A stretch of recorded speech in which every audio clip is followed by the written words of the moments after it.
Down in Medellin, Colombia. Technically, I'm in Envigado, which is a city just south of Medellin, Colombia, but in the metropolitan area of Medellin, Colombia. I wanted to make this video because we're winding down 2023, heading into 2024, and I wanted to talk about my 3 greatest experiences traveling of 2022. I plan on also doing a separate video for 2023, but I could have a crazy experience next week. So I don't want to jump the gun. I just want to talk about 2022 right now. Let's just keep things travel related. I'm going to talk about 3 things. My 3 greatest experiences. And if I think of a greater experience, I'll add an addendum to this video. But whatever the case. And I apologize. I hope it's not picking up too many. It's December in Medellin, a lot of fireworks going off. I've got the sliding balcony doors open because I didn't want the reflection off the lights. I wanted to have a nice city backdrop. Anyway, number 3 experience, I'm gonna have to say, taking a helicopter to take a small tour of Rio de Janeiro. I guess the eclipse or the climax would have been circling Christ the Redeemer. My partner is from Rio de Janeiro. So, we're always in Rio with seeing family and things of that nature. One of the biggest tourist attractions is Christ the Redeemer. I have never had a chance to actually go to see Christ the Redeemer on foot. But one thing that I did do is take a helicopter. I'll say it was well worth the experience. And I created a whole video on this. I'll put the link here. Definitely one of the best experiences I had of 2022. So that's number 3. Number 2, actually I didn't think about putting these in a numerical order. I'm not sure what would be number 1 and what would be number 2, because these next 2 experiences were both awesome. Man, that's tough. That is a tough one. That is really a tough one. I'm gonna go ahead, I'm gonna flip these, because originally I had this at number 1, but I'm gonna put it at number 2, thinking about it right now. My number 2 greatest experience of 2022, greatest travel experience, would have been going to a baile in a favela, a specific favela, and I hesitate to name the favela because of the things that I witnessed. I don't want to, throw anybody under the bus. I don't want to get anybody in trouble. And I'm making a video about that experience that I'll also link here for you to check out more detailed information. But if you want the details, if you don't know, a baile is basically like a party, but like a dance.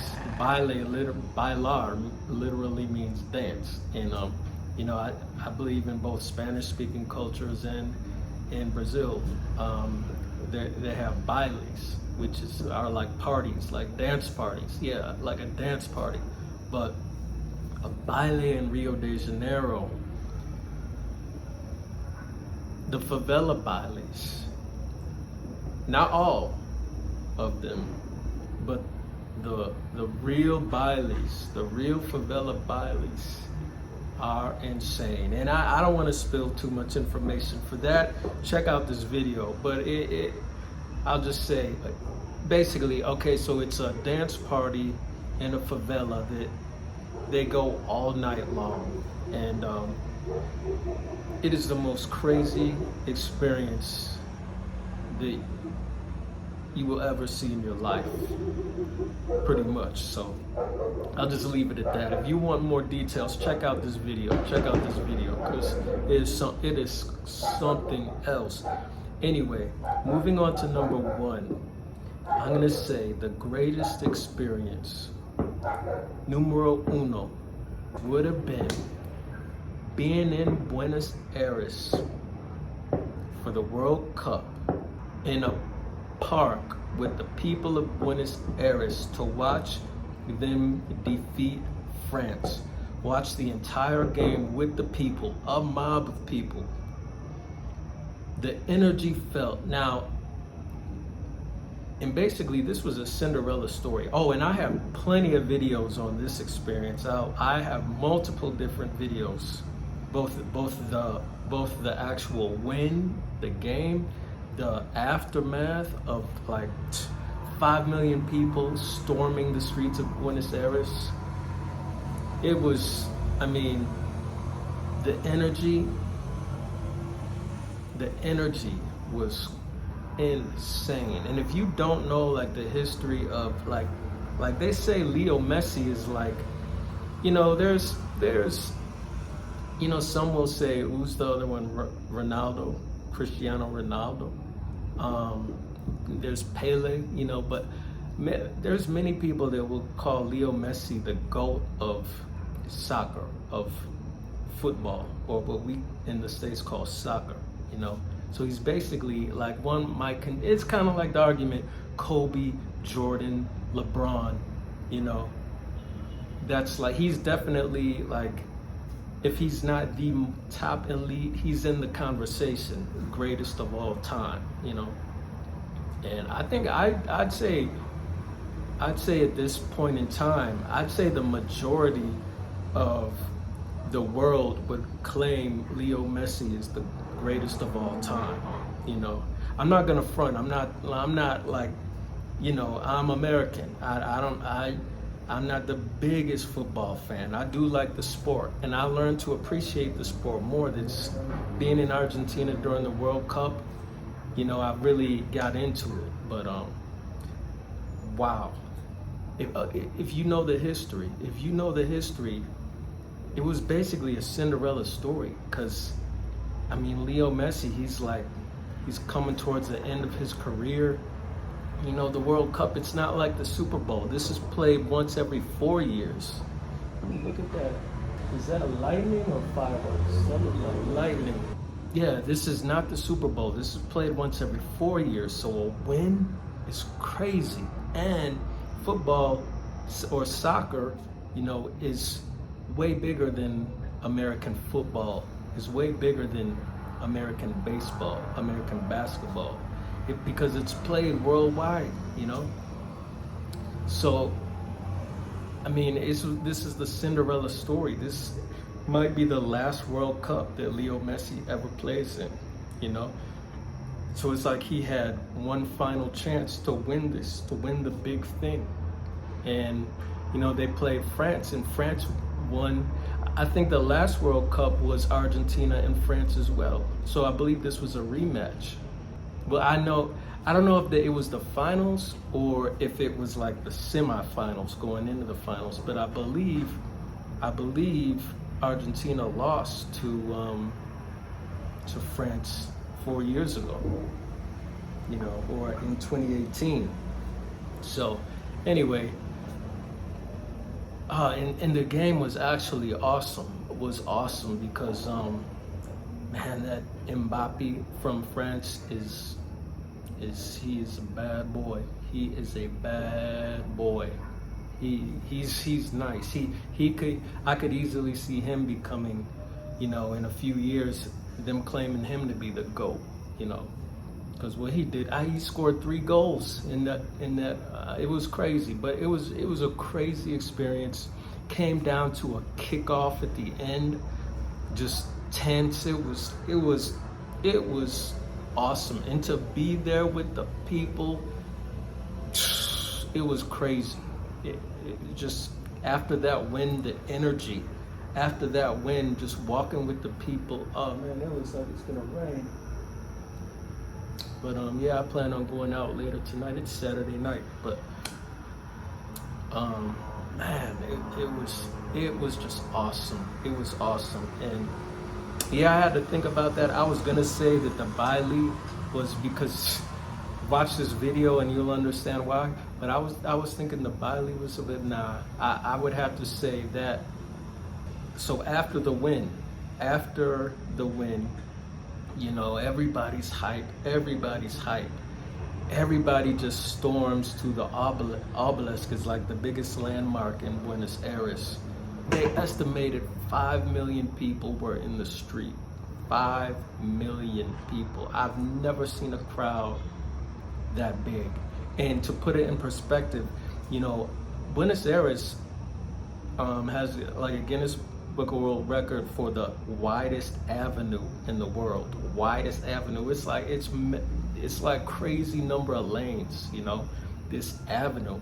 Well, we're in this crowd, me and my girlfriend, we're in this crowd walking, and it's a mob of people, and we get down by the obelisk, and like in the middle there's like a lane for buses, and like this is in the middle of like the widest avenue, you know, where like everybody's just in the street, like no car traffic at all. Like it's just all people parading in the streets, and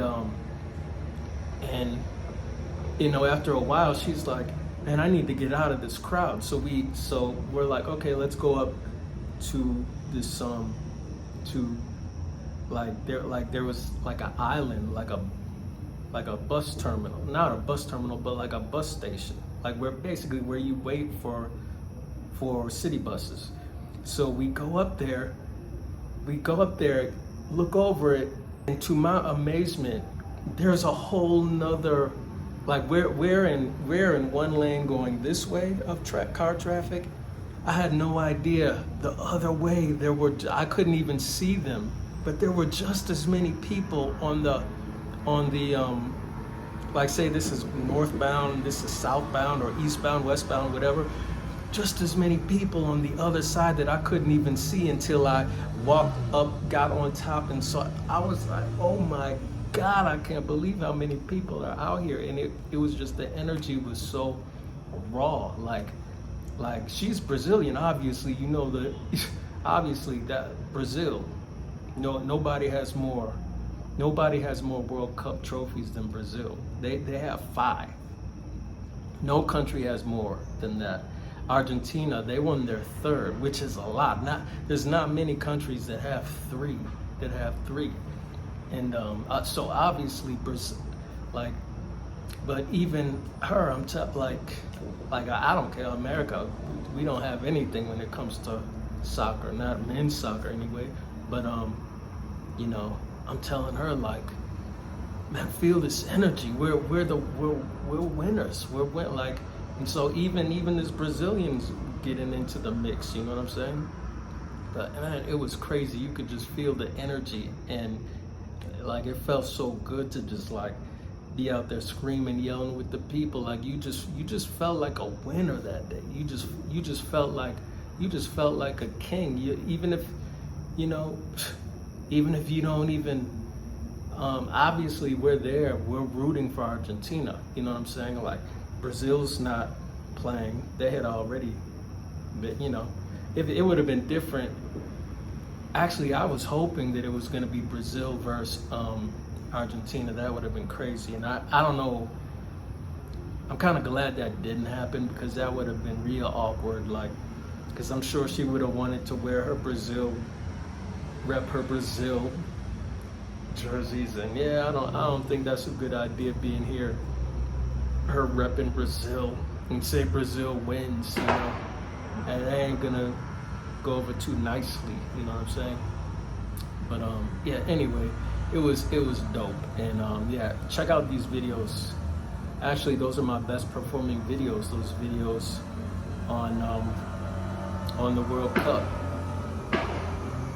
But yeah, I just wanted to make this quick video. Look out for that video, 3 greatest travel experiences of 2023. I'll have to think about that, because I don't think that's so obvious. Like 2022 was an epic. 2022 was an epic year for me. But yeah, 2023 too. I mean, I've been out of the country this entire year. out of the States this entire year. But yeah, I'm gonna wrap up the video here. Stay tuned for more travel content coming soon. Peace.